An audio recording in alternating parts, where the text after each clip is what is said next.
कोमल जरा आत येतेस का? येते असा आवाज देऊन पुन्हा कोमल आपली कामे करू लागली. रात्रीचे 11 वाजले होते. घरातील सर्वांची जेवण आटोपली होती. आता भांडी आणि इतर कामे बाकी होती. कोमल स्वयंपाकघरातील कामे आवरत असताना नवऱ्याने आत ये म्हणून बोलवल्यावर तिचा चेहरा उतरला.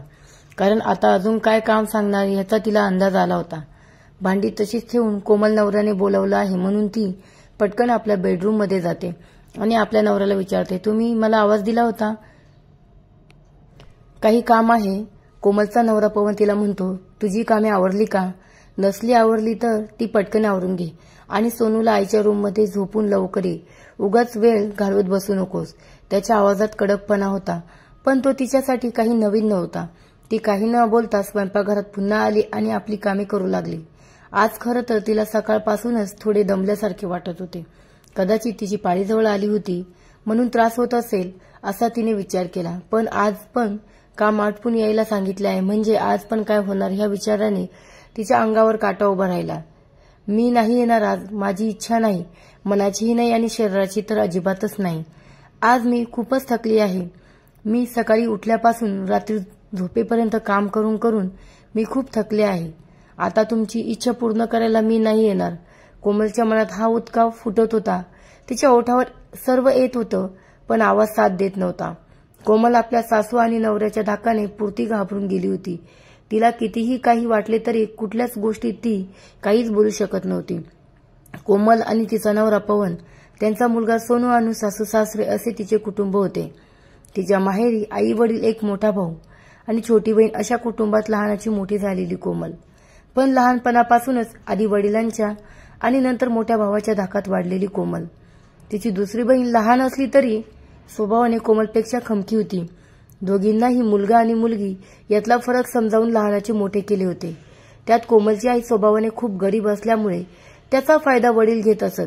कारण त्यांचा स्वभाव हक्केखोर होता, त्यामुळे वडिलांचा शब्द प्रमाण मानला जायचा. त्यामुळे त्यांच्यापुढे बोलायची कोणाचीही हिंमत नसायची. म्हणून लहानपणापासून कोमलच्या मनात पुरुषी अहंकाराविषयी राग होता. कोमलच्या मनात नसताना सुद्धा तिच्या वडिलांनी तिचे लग्न तिच्यापेक्षा वयाने 10 वर्ष मोठ्या असलेल्या पवन बरोबर करून दिले होते. ते सुद्धा त्यांच्याकडे पैसा आहे म्हणून. त्यावेळी कोमलचे वय फक्त 19 वर्ष होते. मनात नव्हतेच पण वडिलांसमोर बोलणार कोण म्हणून भीतीपोटी ती वयाच्या अवघ्या 19व्या वर्षी लग्नाला उभी राहिली. तिच्या मनात एक वेडी आशा होती. तिची काही स्वप्न होती. तिला वाटत होते आपल्याला मिळालेला नवरा तरी आपल्याला समजून घेईल, आपली स्वप्न पूर्ण करेल. हा विचार ती करत होती. सुरुवातीचे 3 महिने खूप चांगले गेले. तिला असे वाटू लागले की बरं झालं लग्न केलं. पण तिचा हा आनंद फार काळ काही टिकला नाही. नव्याची नवलाई लवकरच संपली आणि पवन तिच्यावर पुरुषी अधिकार गाजवू लागला. लग्नानंतर 5व्या महिन्यातच ती प्रेग्नेंट झाली. तेव्हा तिला वाटले आता मला थोडा आराम मिळेल. पण आराम तर नाहीच, उलट टोमण्यांचा मारा जास्तच होऊ लागला. तिचे सासरे थोडे शांत स्वभावाचे होते पण सासू कडक आणि चिडखोर स्वभावाची होती. ती सतत कोमलच्या नवऱ्याचे कान भरायची आणि प्रत्येक गोष्टीमध्ये हस्तक्षेप करायची. कधी सासू टोमणे मारून बोलायची तर कधी नवरा सासूचे ऐकून बोलायचा. तिची स्वप्न, तिच्या सर्व आशा धुळीस मिळाल्या होत्या. त्यात हे रोजचेच झाले होते. एकदा तर प्रेग्नंट असल्यामुळे सकाळी तिला थोडे बरे वाटत नव्हते. तरी तिच्या नवऱ्याने तिचे काहीच ऐकले नाही. तिला उठून स्वतःसाठी चहा नाश्ता बनवायला सांगितला. तिने कसे तरी ते सहन केले. घरातील व्यक्तीच्या वागण्याला ती कंटाळली होती. नवरा फक्त ऑफिसला जाताना चहा नाश्ता आणि डबा देण्यापुरता तिच्या वाट्याला यायचा. आपली बायको प्रेग्नेंट असून सुद्धा तो कधीच कोमलजवळ बसून 2 शब्द प्रेमाने बोलत नव्हता आणि तिच्या तब्येतीची विचारपूस सुद्धा करत नव्हता. चेकअपसाठी सुद्धा तिला आपल्या शेजारी राहणाऱ्या साक्षीला घेऊन जावं लागत होतं. ती सुद्धा कुमारी मुलगी होती. तिला काहीच अनुभव नव्हता पण कोणीतरी सोबत असावे म्हणून कोमल तिला बरोबर घेऊन जायची. तिच्या प्रेग्नन्सीमध्ये सुद्धा पवन तिला समजून घेत नव्हता.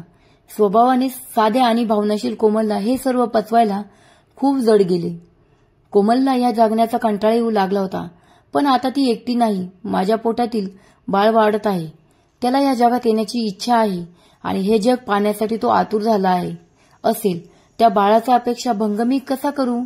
काही झाले तरी मी माझे कर्तव्य पूर्ण करणारच या विचाराने ती जगत होती. एक दिवस तिने गोंड्याच बाळाला जन्म दिला. तेव्हा हॉस्पिटलमध्ये नवरा आणि सासू तिला बघायला आले. त्यांनी पाहिले की मुलगा आहे तेव्हा त्यांना खूप आनंद झाला. मुलगा झाला म्हणून कोमल बरोबर घरचे चांगले वागू लागले. पण मुलगा जसजसा मोठा होत गेला तसतसे हळूहळू मूळ पदावर येऊ लागले. आता मुलाचे लाड होऊ लागले. त्याच्या बाबांना आणि आजीला तो मुलगा आहे म्हणून आपण खूप काही कमावले असेच वाटत होते. तसेच संस्कार त्या मुलावर होऊ लागले. जन्मापासून तो मुलगा आहे त्याचे वेगळेपण त्या मुलाला शिकवल्यामुळे तो तसाच घडणार याची भीती कोमलला होती.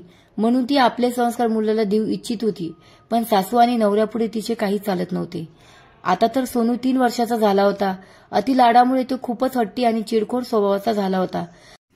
आपल्या मुलाच्या सर्वच गोष्टी आपल्या मनाविरुद्ध होत आहेत हे कोमलला आतून जाणवत होते. त्या विचारांनी ती झुरत होती. मुलगा झाल्यावर त्यांच्यात आपले विश्व शोधण्याची तिची आशा सुद्धा मावळ जात असताना तिला दिसत होती. त्याचाही तिच्या मनावर खूप त्रास होत होता. आता सोनू मोठा झाल्यामुळे आजी आजोबांबरोबर झोपत होता. त्यामुळे पवनच्या अपेक्षा पुन्हा सुरू झाल्या होत्या. अशातच कोरोनासारख्या महामारीचे संकट आले आणि पवन काम करत असलेल्या IT कंपनीने त्याला घरी राहूनच काम करण्यास सांगितले. पवन घरी राहून काम करायचा, पण कोमल बरोबर फक्त कामापुरता बोलायचा. मार्च, एप्रिल, मे असे एका मागोमाग महिने उलटत होते. कोमल सकाळी उठल्यापासून सगळ्यांना चहा नाश्ता ते रात्री झोपेपर्यंत तिची कामे चालूच असायची. त्यात मुलाची सर्व कामे करायची. त्याने केलेला पसारा आवरायचा. यामध्ये तिचा दिवस कसा जायचा तिला कळत सुद्धा नव्हते. हे सारं काही करून थकून रात्री कुठे आराम करायला जायचे तर पवन असायचाच. तो कामापुरता रोज रात्री त्रास द्यायचा आणि त्याचे काम झाले की मात्र स्वतः निवांत झोपून जायचा. दिवसभराचा थकवा त्यात अजून पवनचा तो स्पर्श नकोसा वाटायचा. शरीर थकलेले आणि मन दोन्ही साथ देत नसायचे.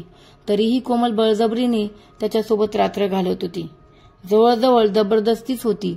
पण नवरा आहे ना, त्यामुळे ह्या गोष्टीबद्दल सांगणार कोणाला आणि सांगणार तरी कसे. तिला हे सगळं नकोसं झालं होतं.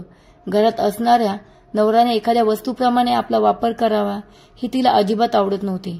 ती मनातून पुरती कोलमडून गेली होती. नवऱ्याने आपले मन जपावे, आपल्याशी प्रेमाने बोलावे, आपल्याला समजून घ्यावं या अगदी माफक अपेक्षा होत्या तिच्या आपल्या नवऱ्याकडून. पण घडत मात्र उलटच होतं. माहेरी आईला काही सांगायला जावं तर आई कायम बाईचा जन्म आहे, सांभाळून घे, होईल सर्व ठीक, देवावर विश्वास ठेव असेच सांगत राहायची. आई बरोबर बोलताना सुद्धा सगळं मोकळेपणाने नाही बोलता यायचं. तिला बिचारी एकटी पडली होती. कोमलसारख्या अशा असंख्य मुली असतील की ज्यांना त्यांचा नवरा समजून घेत नसेल. आपली बायको म्हणजे आपला मालकी हक्क असलेले वस्तू नसून भावना असलेला तो सुद्धा एक माणूस आहे हे त्यांना समजत नाही. ते फक्त स्वतःचा विचार करतात आणि तिच्या मनाला दुखवत राहतात. नवरा बायकोचे हे नाते प्रेम आणि विश्वासावर आधारलेले असते. पण पवनसारखे पुरुष बायकोची किंमतच करत नाहीत आणि कोमलसारख्या अनेक मुली मनाविरुद्ध असं जगत राहतात. तिने कुठपर्यंत सहन करायचं. आजही आपल्या समाजात असे काही पुरुष आहेत जे आपल्या बायकोला गुलाम समजतात. अशा पुरुषांसाठी ही छोटीशी गोष्ट आहे. कथा कशी वाटली नक्कीच कमेंट बॉक्समध्ये कळवावे आणि अशाच प्रकारच्या नवनवीन कथेसाठी चॅनलला लाईक, सबस्क्राईब आणि शेअर करा. भेटूया एक नवीन कथेसोबत. तोपर्यंत धन्यवाद.